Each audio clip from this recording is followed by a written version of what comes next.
কার্নিশে ঝুলে থাকা আমির হোসেনকে নির্বিচারে গুলি করে মৌখিক নির্দেশনা ছিল কোমরে গুলি করার, বাস্তবে সকলকেই বুকে মাথায় গুলি করে হত্যা করা হয়েছে। আজকে 5 জন আসামি ডিএমপির তৎকালীন কমিশনার হাবিবুর রহমান, খিলগাঁও জোনের এডিসি রাশেদুল ইসলাম, খিলগাঁও থানার ওসি রামপুরা থানার ওসি মশিউর রহমান, এএসআই চঞ্চল চন্দ্র সরকার এবং সাব ইন্সপেক্টর তরিকুল ইসলাম।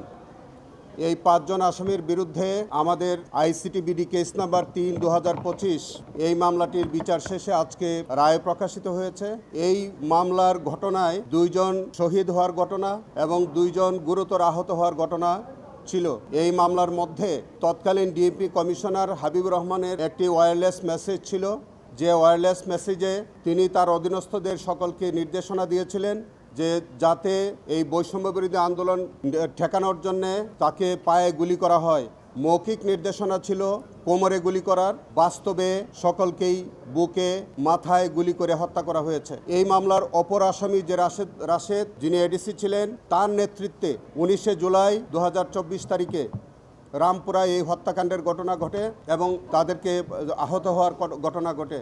চঞ্চল সরকার কার্নিশে ঝুলে থাকা আমির হোসেনকে নির্বিচারে গুলি করে তিনি একটি ভিডিও বার্তায় উনি এই ঘটনা স্বীকার করেন। তারিকুল ইসলাম তিনি চঞ্চল চন্দ্র সরকারের সাথে এই আহত এবং নিহতদের নির্বিচারে গুলি করে তাদেরকে হত্যা করে এবং আহত করে।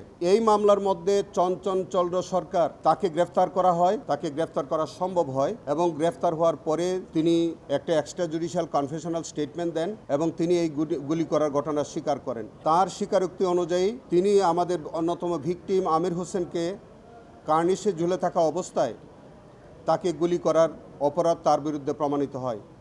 সেই কারণে তার বিরুদ্ধে শুধু আমির হোসেনকে গুলি করার যে চার্জ সেটা প্রমাণিত হয় এবং তাকে সেই চার্জে তাকে 20 বছরের সাজা দেওয়া হয়েছে এবং অন্য যে চার্জগুলো ছিল, যেমন মায়া ইসলামকে হত্যা করার ঘটনা কিংবা আমাদের নাদিম মিজানকে হত্যা করার ঘটনা, বাসেত মুসা খানকে যে আহত করার ঘটনা, এই 3টি চার্জ তার বিরুদ্ধে প্রমাণিত না হওয়ায় এই 3টি চার্জ থেকে তাকে খালাস দেওয়া হয়েছে।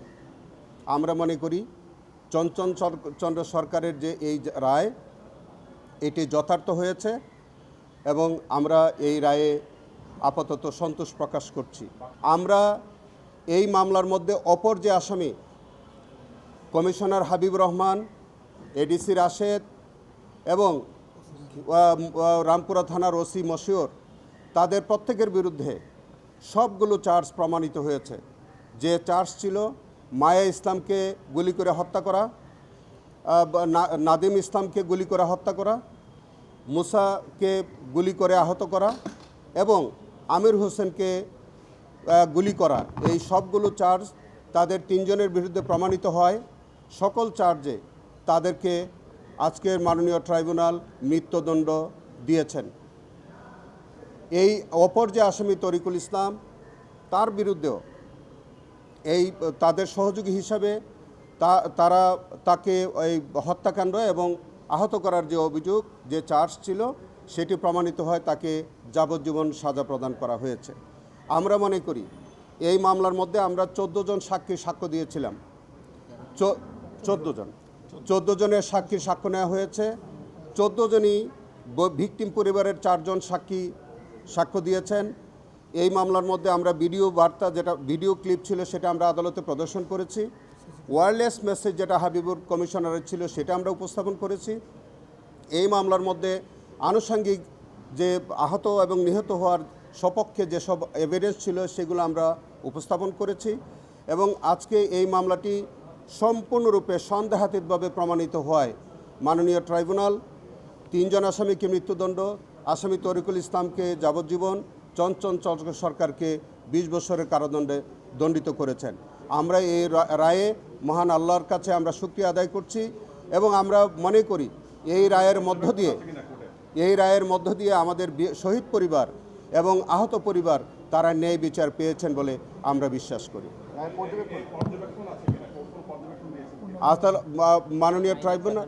মাননীয় ট্রাইব্যুনাল এই পর্যবেক্ষণ দিয়েছেন যে হাবিবুর রহমান কমিশনার অত্যন্ত দায়িত্বজ্ঞানহীনভাবে তিনি ওয়্যারলেস মেসেজের মাধ্যমে তার অধীনস্থদেরকে তিনি উস্কানি দিয়েছেন এবং এই হত্যাকাণ্ড এবং আহত নিহত হওয়ার ঘটনায় তিনি প্রত্যক্ষ ভূমিকা তিনি পালন করেছেন।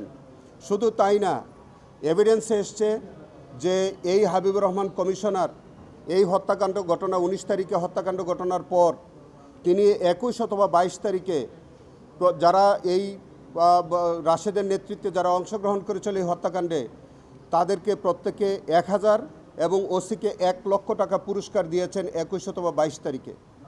এবং কত অমানসিক এবং বর্বরতা যে তৎকালীন সরকার এবং তার যে পেটুয়া বাহিনী এই হাবিবুর রহমান কমিশনার সহ আরও যারা এই দুষ্কৃতিকারীরা ছিল তখন তৎকালীন ফ্যাসিস্ট সরকারের আজ্ঞাবহ হয়ে তারা নির্বিচারে মানুষকে আহত এবং নিহতের ঘটনা তারা ঘটিয়েছে। আমরা মনে করি যে তাদের মধ্য থেকে আজকে যে 5 জন আসামি Habibur Rahman commissioner, ADC Rashed, OC Mashiur Rahman, ASI Chanchal এবং তারিকুল ইসলাম, তাদের বিরুদ্ধে যথার্থ বিচার হয়েছে এবং তাদেরকে উপযুক্ত সাজা দেওয়া হয়েছে। আমরা প্রসিকিউশনের পক্ষ থেকে আমরা এই রায়ে সন্তোষ প্রকাশ করছি। আমরা মনে করি যে আমাদের যে শহীদ পরিবার এবং আহতর পরিবার তারা ন্যায় বিচার পেয়েছেন এবং তারাও এর একইভাবে আমাদের সাথে সন্তোষ প্রকাশ করছে।